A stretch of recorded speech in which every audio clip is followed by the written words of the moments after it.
देखो गुरुजी कैसे कैसे कृपा करते अपने शिष्यों पर। 3 उदाहरण दिया है। एक तो मछली और मछली का बच्चा। आप पोखरा में देखेंगे कितना सुंदर तिघरा में ये पोखरा बना हुआ है, पुष्करणी बनी हुई है, छठ के लिए घाट भी बनी हुई, वो पिंडी भी बनी। मैं कल परसों घूम रहा था, देख रहा था। तो पोखरे में, गढ़े गढ़ी में, सरोवर में, नदी के किनारे में एक मछली होती है। खूब ध्यान से सुनना तो बात समझ में आएगी। हम कहत बाटी कि भाई कैसे गुरुजी के कृपा होले। तो देखो मछली के बच्चे सैकड़ों होते हैं और उसमें एक मछली होती है। मछली को दूध नहीं होता है, मछली कभी अपने बच्चे को दूध नहीं पिलाती है, मछली कभी अपने बच्चे को चारा नहीं चुंगाती है। मछली क्या करती है, छोटे छोटे छोटे छोटे बहुत सारे बच्चे हैं, सैकड़ों हजारों, उसी में मछली घूमती रहती है। केवल मछली के घूम लेने से उसके बच्चों की रक्षा हो जाती है। ठीक उसी प्रकार से गुरुजी किसी को संपत्ति नहीं दे देते हैं, किसी को खेत बधार नहीं दे देते हैं, किसी को अन्न पानी नहीं दे देते हैं, किसी की चिकित्सा नहीं कर देते हैं, किसी की नौकरी नहीं लगा देते हैं। गुरुजी क्या करते हैं, अपने चेलों में घूम लेते हैं। ये महाराज इतनी हमरो घर काट देते, नहीं हमरो घरे आ जाए। गुरुजी पहुंच जाते हैं वहां। श्री बाल कृष्ण लाल की जय हो। अब भगवान की अद्भुत लीला है। थोड़ी देर अंधेरे में भी बैठ करके सुन लो, आवाज तो जा ही रही है। देखो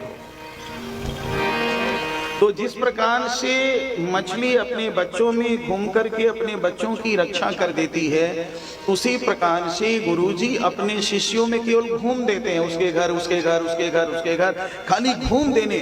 सेवक सदन स्वामी आगमनु, मंगल मूल या मंगल दवनु। यदि घर में चले गए तो उसी समय अमंगल स्वतः नष्ट हो जाता है और मंगल ही मंगल हो जाता है। दूसरा उदाहरण दे रहा हूं, कछुआ और कछुए का अंडा। कछुआ का जो मादा रूप है, कछुआ अंडा देता है। समुद्र में रहता है कछुआ या जल में रहता है कछुआ। अब जल में है, गंगा जी में कछुआ है, जमुना जी में कछुआ है, सरजू जी में कछुआ है, तो पानी में अंडा नहीं देता है कछुआ। पानी में अंडा देगा तो बह जाएगा, किनारे पर अंडा देता है। कितने मछुआरे घूमते हैं, कितने लोग नहाने के लिए घूमते हैं, कितने लोग जाते हैं, जहां भी कछुआ रहता है वहीं से ध्यान करते रहता है कि हमारा अंडा कहाँ है।